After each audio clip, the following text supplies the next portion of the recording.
Baik, Assalamualaikum warahmatullahi wabarakatuh. Waalaikumsalam warahmatullahi wabarakatuh. Pagi Ananda. Pagi Bu. Bagaimana kabarnya hari ini? Baik Bu. Masih semangat untuk belajar? Masih Bu. Oke, alhamdulillah ya. Jadi kabarnya baik semua ya. Udah makan tadi? Sudah Bu. Udah. Ya, sebelum kita mulai pembelajaran kita, jadi kita baca doa dulu ya. Ada yang mau memimpin? Coba ketua kelasnya. Ananda silakan. Baca Al-Fatihah saja. Baiklah, untuk memulai pembelajaran pada pagi hari ini, marilah kita membaca Al-Fatihah dulu. Berdoa mulai.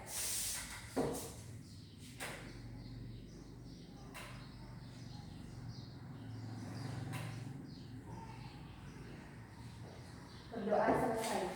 Baik, terima kasih.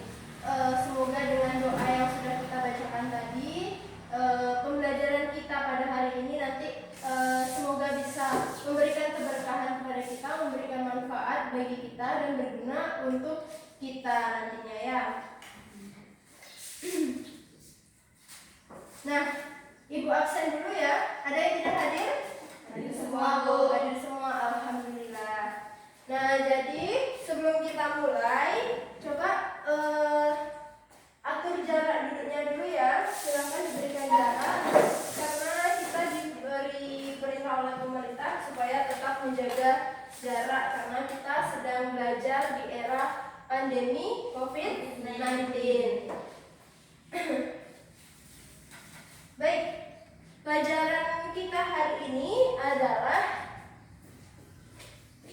tentang taat, ikhlas, khauf, dan taubat.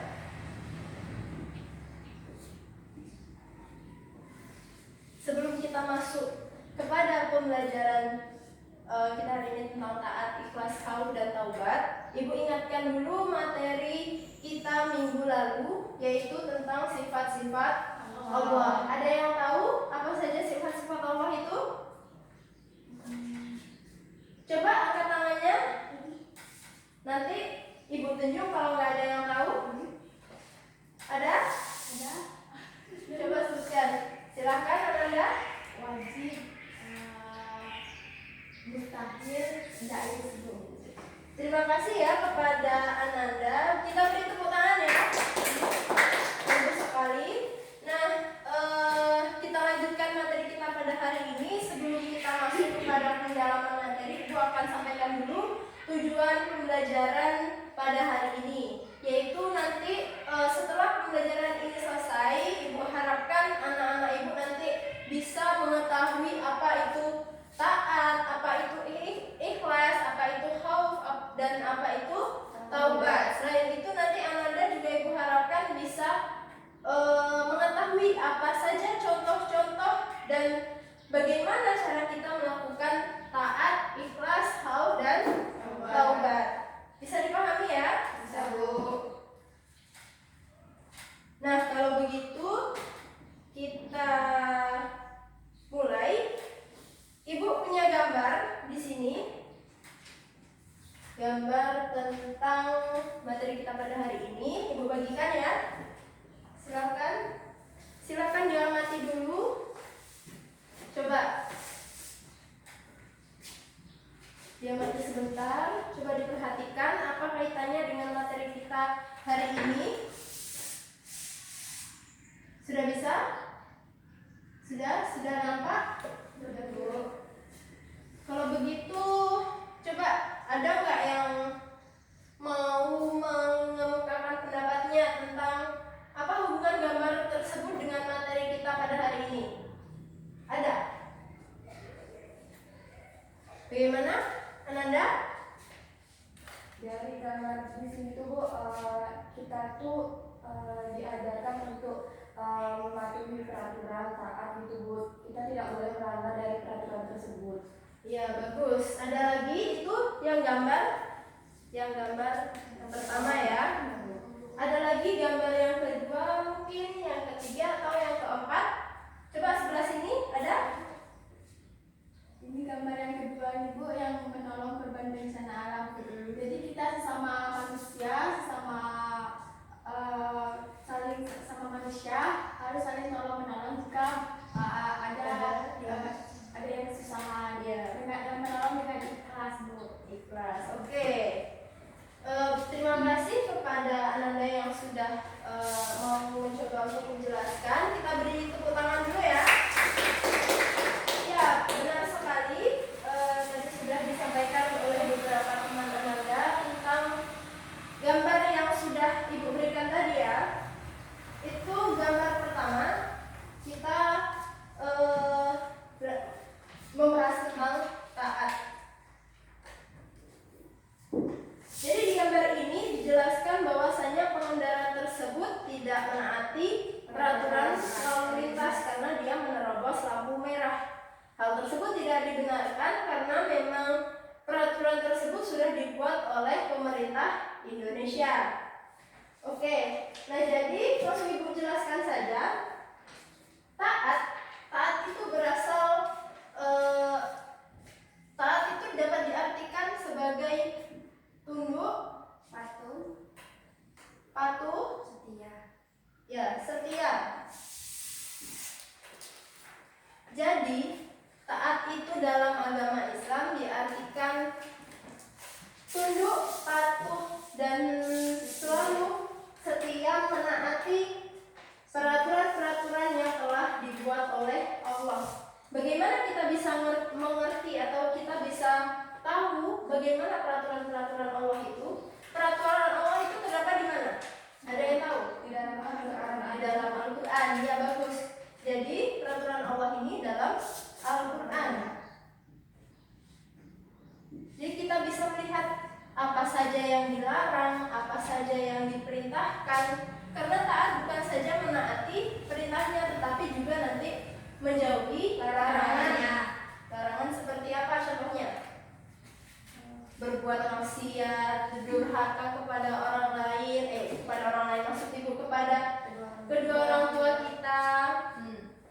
Nah, selain Al-Quran, kita nanti juga bisa menemukan perintah atau larangan Allah ini di dalam hadis. Kenapa? Kenapa tidak Al-Quran saja?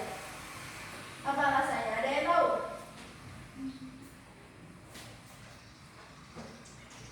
Karena di dalam Al-Quran ini masih terkadang ada permasalahan yang masih bersifat global. Apa itu global? Masih menyeluruh, masih umum, masih belum dapat dijadikan acuan atau dijadikan sumber sebagai pemecah permasalahan manusia. Jadi untuk menyempurnakan atau untuk memperjelas Al-Quran ini kita ambil dari hadis Nabi. Nah, Allah berfirman dalam Quran surat An-Nisa ayat 59, Ya ayyuhallazina amanu aqiqullaha wa aqiqur rasulah wa ulil amri minkum. Yang artinya, hai orang-orang yang beriman, taatilah Allah dan taatilah Rasulnya dan ulil amri di antara kamu. Apa itu ulil amri?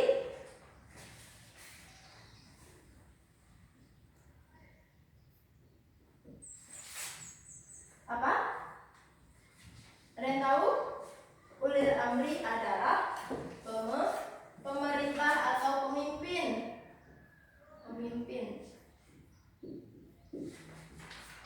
Ini bisa dihubungkan dengan gambar yang pertama tadi ya.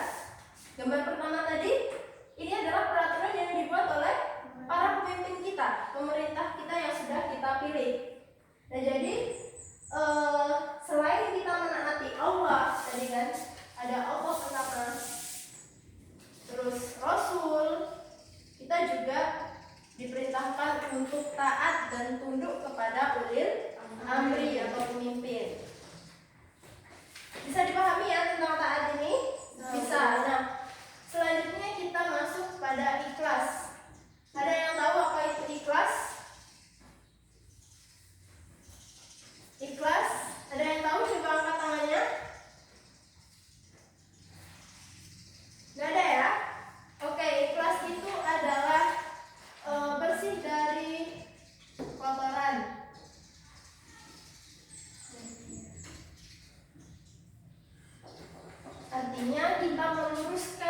kita meluruskan tujuan kita hanya untuk Allah. iya, hanya untuk menggapai ridho Allah semata. Tidak ada yang lain selain Allah.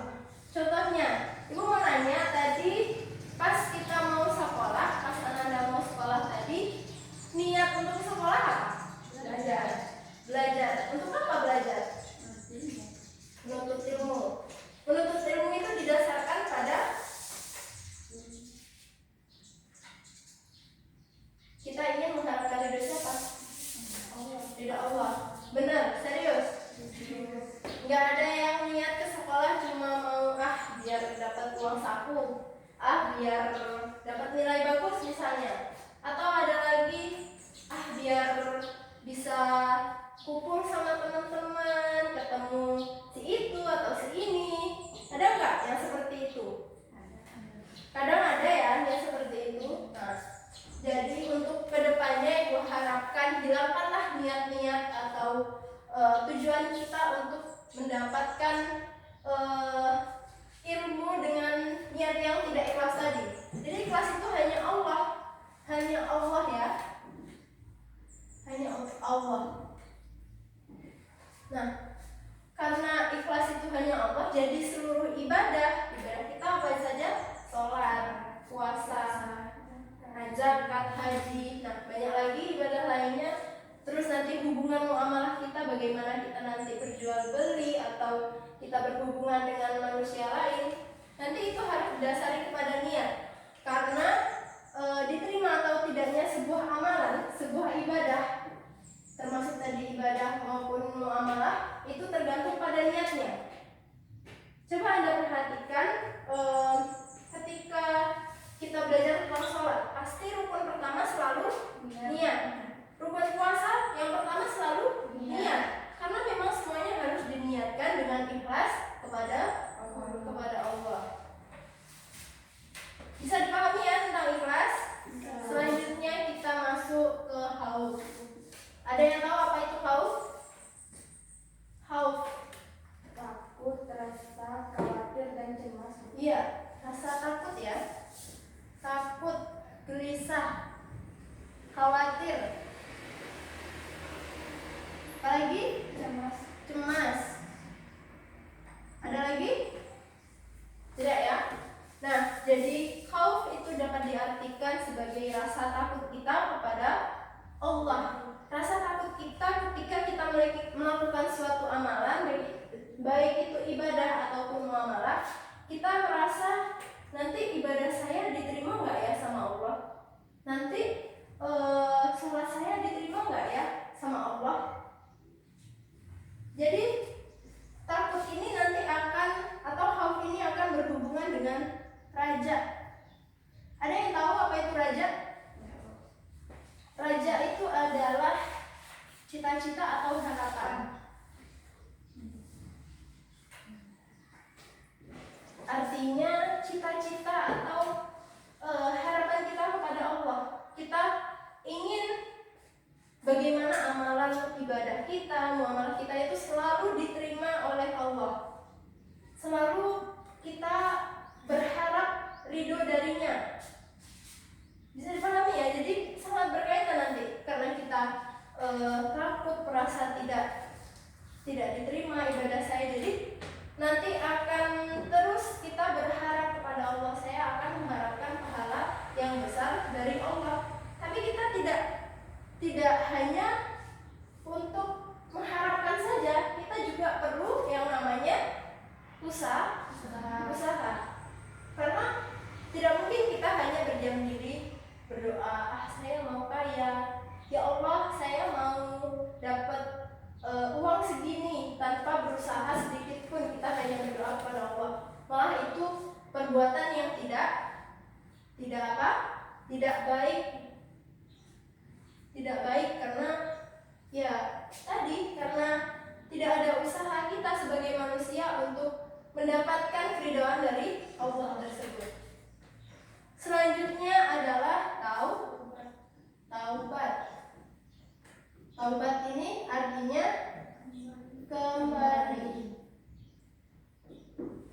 kembali atau kita merasa kita apa mengakui kesalahan kita, atau kita merasa sudah waktunya saya kembali kepada Allah, jalan yang benar, tidak mengulanginya lagi.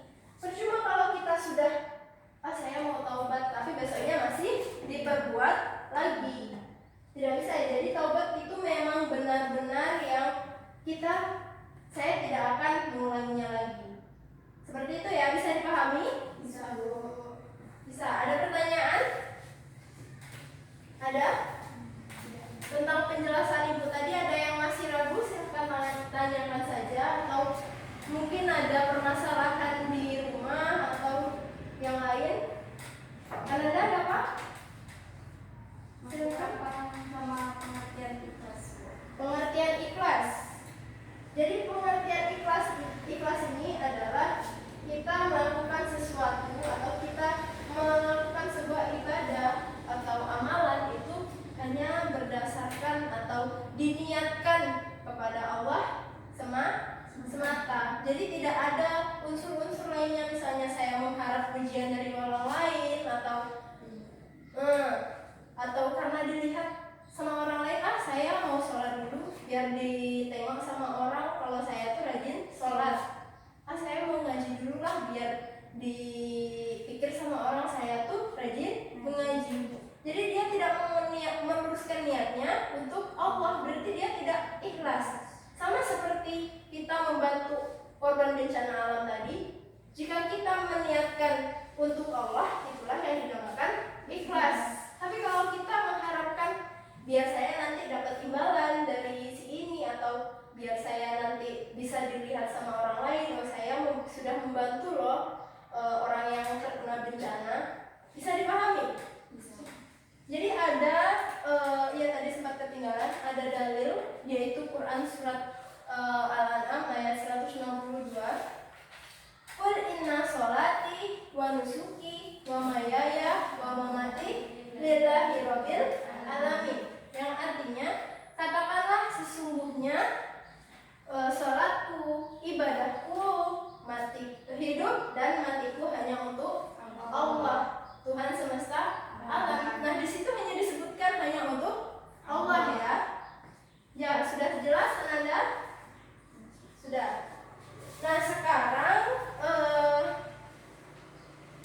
untuk mencari nanti Ananda kan sudah saya bagi kelompoknya sekarang. Jadi ini kelompok 1 dan ini kelompok 2. Nah, Ibu akan berikan tugasnya yaitu sini ya. Coba analisislah atau coba carilah tentang contoh perbuatan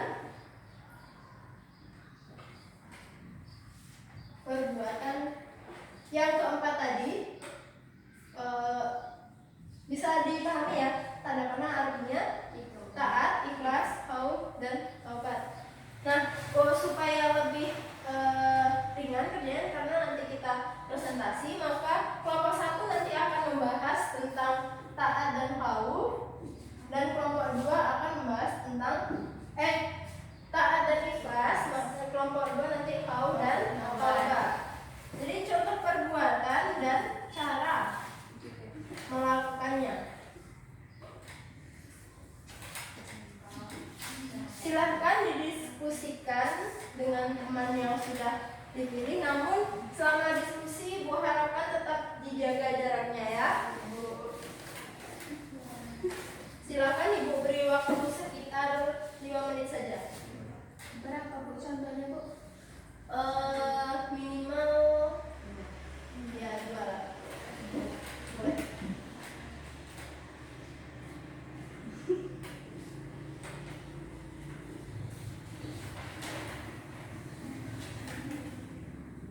Ada yang masih ragu?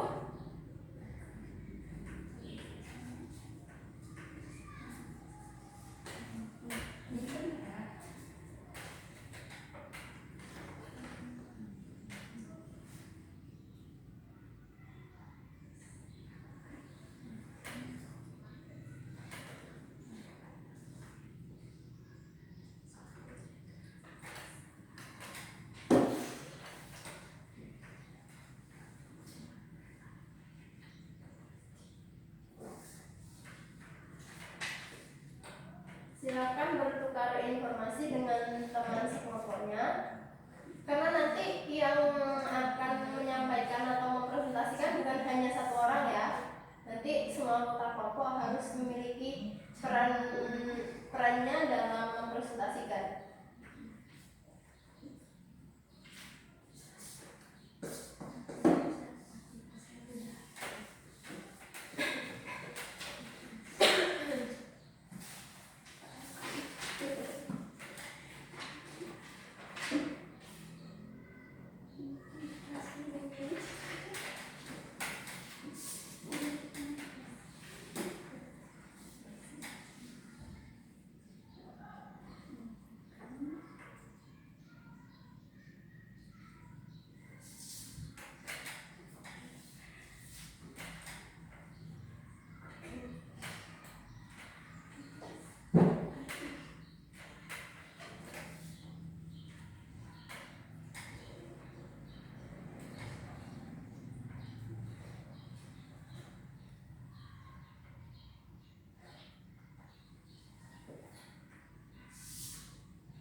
Sudah ada yang siap?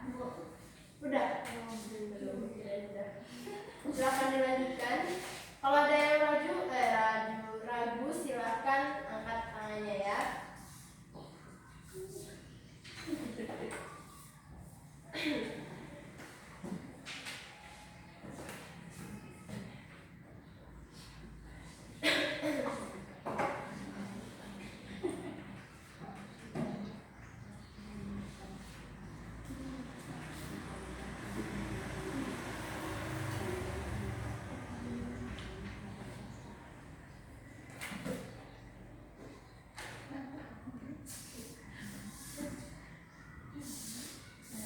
Waktunya tinggal beberapa menit lagi ya.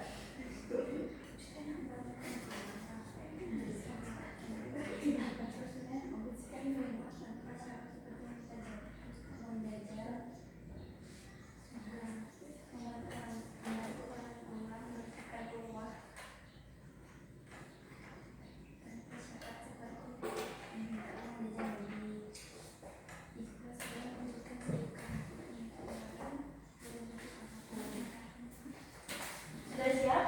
Sudah, Bu. Sudah. Ada yang masih ragu atau perlu ditanyakan mungkin? Bu, cuma disebutkan aja kan Bu, nggak dijelaskan. Lebih bagusnya dijelaskan.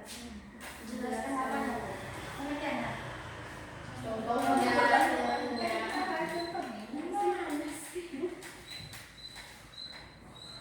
Jelaskan sedikit saja ya. Boleh dijelaskan atau mungkin disebutkan, tapi nanti akan lebih bagusnya jika dijelaskan supaya teman-teman yang lain juga lebih paham ya. Kalau disebutkan nanti mau Bu? Ya. Boleh. Boleh kok.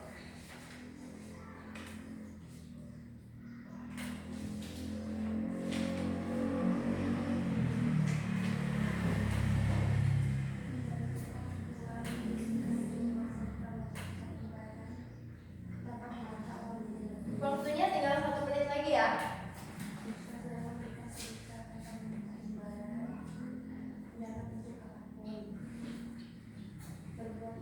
Lebih dari 2 apa Bu? Ya lebih bagus karena minimal tadi 2 ya, boleh 5 atau mungkin berapa.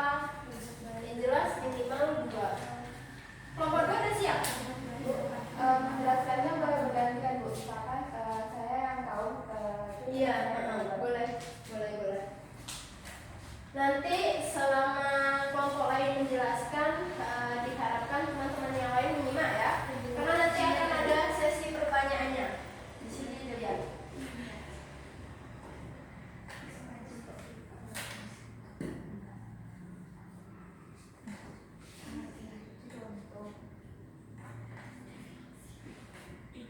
Udah habis waktunya? Udah siap ya? Siap Bu? Udah siap semua ya? Mau dipilih dulu atau kelompok 1 mungkin? Kelompok dulu. Silakan kelompok. Kelompok 1 lagi sesuai pertanyaan. Silakan. Sini aja. Boleh kalau maju silakan.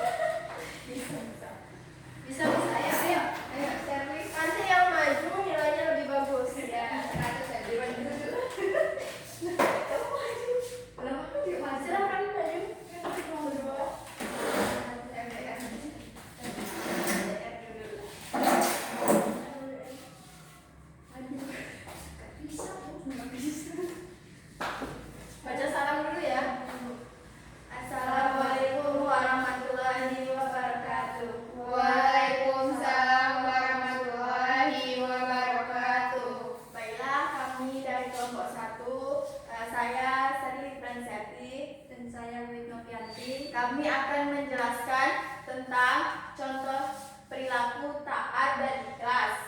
Yang pertama, contoh perilaku taat yang akan dijelaskan oleh saya sendiri. Contoh perilaku taat yang pertama contohnya yaitu menaati aturan yang ada di dalam lingkungan keluarga. Kita sebagai anak, kita harus menaati aturan-aturan yang ada di lingkungan keluarga. Kita harus menaati peraturan-peraturan yang telah dibuat oleh orang tua kita. Dan jika kita melanggar aturan tersebut, kita akan mendapatkan sanksinya. Dan kita ini harus taat terhadap perintah kedua orang tua, karena taat kepada perintah kedua orang tua itu termasuk pahala kepada Allah Subhanahu wa taala yang akan mendapatkan pahalanya tersebut. Yang kedua yaitu taat dalam tata tertib di sekolah. Di sekolahan, kita sebagai siswa, kita harus menaati peraturan-peraturan yang ada di sekolah yang telah dibuat oleh sekolah.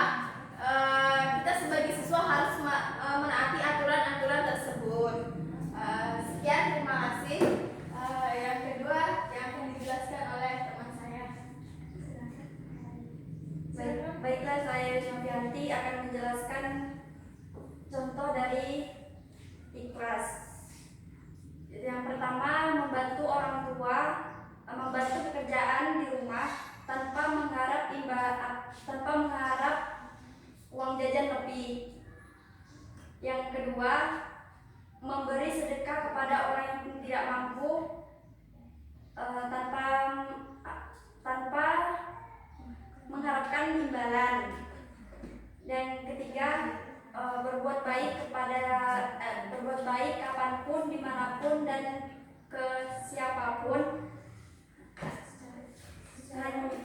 hanya untuk Allah. Iya, bagus sekali. Kita beri tepuk tangan ya untuk kelompok 1. Nah, sudah bagus. Kami akhiri. Assalamualaikum warahmatullahi wabarakatuh. Waalaikumsalam warahmatullahi wabarakatuh. Kelompok 2 silakan.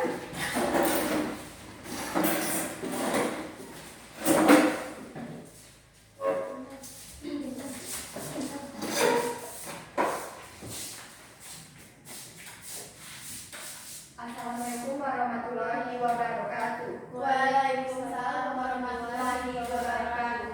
Baiklah, kami dari kelompok 2, saya Devia Fitriana. Saya Indah Mansari. Kami akan menjelaskan mengenai contoh dari kaus dan taubat. Yang pertama, saya akan menjelaskan contoh dari kaus.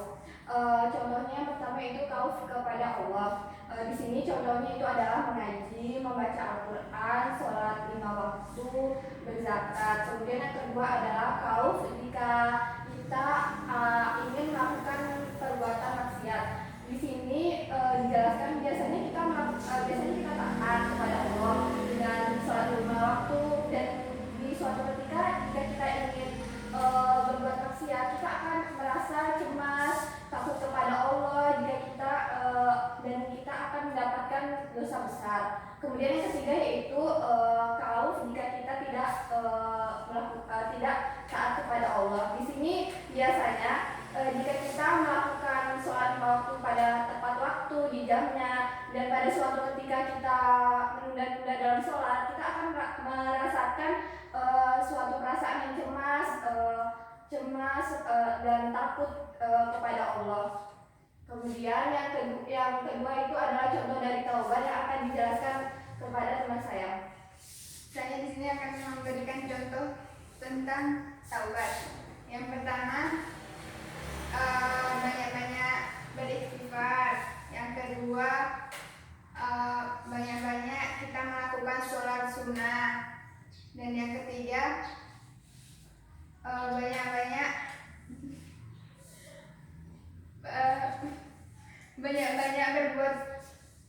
berbuat yang baik.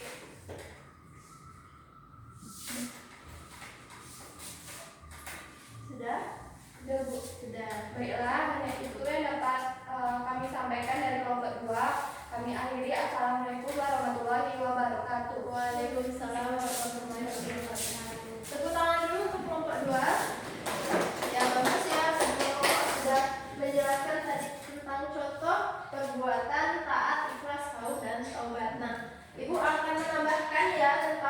pembahasan yang sudah dijelaskan oleh anak-anak itu tadi. Tadi kelompok 1 menjelaskan tentang taat. Nah, taat yang kelompok 1 jelaskan tadi masih menjurus kepada taat yang kepada orang tua misalnya, atau kehidupan kita di dunia. Dan bagaimana dengan taat kepada Rasul dan kepada Allah? Jadi Ibu akan jelaskan. Jadi kita taat kepada Allah, kita bisa dengan sholat, kita dengan zakat, dengan puasa, nah seperti dengan sholat sunnah misalnya. Jadi kita taat dan patuh karena sudah diperintahkan, dan kita juga menjauhi larangannya, seperti tadi maksiat, durhaka kepada orang tua, terus kita berbuat kejahatan. Nah, begitu juga dengan taat kepada Rasul. Nah, taat kepada Rasul artinya kita menaati atau kita melaksanakan apa-apa saja perintah yang ada di dalam hadis, dan kita menjauhi juga larangan yang terdapat di dalam hadis. Selanjutnya ikhlas. Ikhlas tadi sudah bagus juga menjelaskannya. Jadi kita ikhlas karena Allah. Setiap perbuatan apa saja itu kita lakukan karena Allah ya. Jadi kita ke sekolah kita karena Allah, kita membantu orang lain karena mengharapkan ridho Allah. Seperti itu ya. Tahu tadi juga sudah bagus. Kita ketika akan melakukan sebuah perbuatan maksiat, kita akan merasa takut. Nah, itu diperlukan juga ya. Karena kalau kita tidak merasa takut, karena kita akan senantiasa ya nggak apa-apa kan, saya nggak takut kepada Allah gitu. Jadi dia akan terbebas dan dia tidak merasa gelisah apabila dia melakukan perbuatan maksiat. Tadi taubat juga udah bagus. Nah, ditambahkan lagi bahwasanya ketika kita bertobat, apabila kita tidak sengaja atau kita sengaja menyinggung perkataan orang lain, menyinggung orang lain gitu melalui perkataan, perbuatan atau sebagainya, kita harus meminta maaf. Dan ketika sudah meminta maaf, kita tidak boleh untuk mengulanginya lagi. Sama halnya kita bertobat, tadi berzikir, terus kita banyak-banyak istighfar, kita banyak mengingat dosa kita, terus kita taat juga. Jadi dapat disimpulkan bahwasanya taat, ikhlas, khauf, dan tobat ini saling berkaitan. Ada yang ingin ditanyakan? Sudah jelas?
disingkat saja. Jadi ikhlas artinya melakukan segala amalan itu hanya diniatkan untuk mengharapkan ridha Allah semata.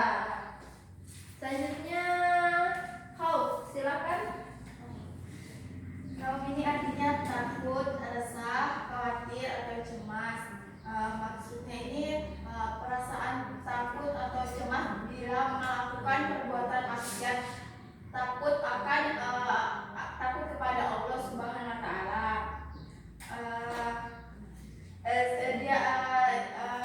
Maksudnya yaitu kaum ini dia jika ingin melakukan sesuatu yang salah, yang melenceng itu dia akan merasa cemas, merasa takut kepada Allah Subhanahu Wa Taala. Iya. Tadi khauf itu ada yang berhubungan erat dengannya, yaitu raja. Apa itu raja? Artinya harapan. Jadi Harapan kepada Allah, ridho Allah, mengharap kepada Allah. Jadi harapan itu tidak bisa hanya mengharap saja, harus dengan apa? Usaha. Bagus ya. Selanjutnya yang terakhir tadi taubat. Silakan. Taubat Itu artinya kembali, Bu. Itu kembali maksudnya kembali ke jalan yang benar, didasari dengan keinginan yang kuat untuk meninggalkan dosa-dosa yang pernah dilakukan sebelumnya. Iya, bagus sekali ya. Tepuk tangan untuk anak-anak ibu hari ini. Bagus sekali. Ya, jadi kita sebutkan tadi, ada yang bisa menyimpulkan? Ada? Coba angkat tangannya. Silakan. Dari kesemuanya ya. Ya, Bu. Ya. Dari materi hari ini, dari taat, ikhlas, khauf dan taubat itu saling berkaitan, Bu. Dari taat itu kita harus patuh terhadap aturan, baik itu aturan dari Allah, Rasulullah maupun dari pemerintah atau pemimpin. Kedua, ikhlas. Ikhlas itu didasari jika kita ingin menolong kepada orang lain, kita harus dengan niat yang tulus, tidak boleh pamrih atau mengharap imbalan. Yang ketiga itu khauf. Khauf itu artinya cemas atau merasa takut. Itu tuh perlu kita lakukan. Perasaan cemas itu apabila kita yang berhubungan dengan Allah, misalkan kayak sholat, kita kalau tidak sholat tepat waktu, kita perlu adanya rasa cemas. Kemudian yang terakhir itu taubat. Taubat itu artinya kembali. Jika kita melakukan suatu perbuatan yang dirasa itu dosa, walaupun itu dosa kecil, kita harus buru-buru atau sesegera mungkin untuk kembali ke jalan yang benar dengan bertaubat. Contohnya aja kita beristighfar atau membaca Al-Quran atau sholat 5 waktu pada tepat waktu. Bagus sekali ya. Kesimpulan hari ini sudah dijelaskan oleh teman kita tadi Tia. Jadi sudah jelas ya, masih ada yang ragu? Enggak, sudah jelas. Nah, dengan itu Ibu beri tugas ya untuk minggu depan. Minggu depan silahkan anak-anak Ibu cari dalil atau tulislah dalil dari taat, ikhlas, khauf dan taubat tadi. Lalu silahkan cari hukum bacaannya dan tulis artinya juga ya. Minggu depan dikumpul, jangan lupa.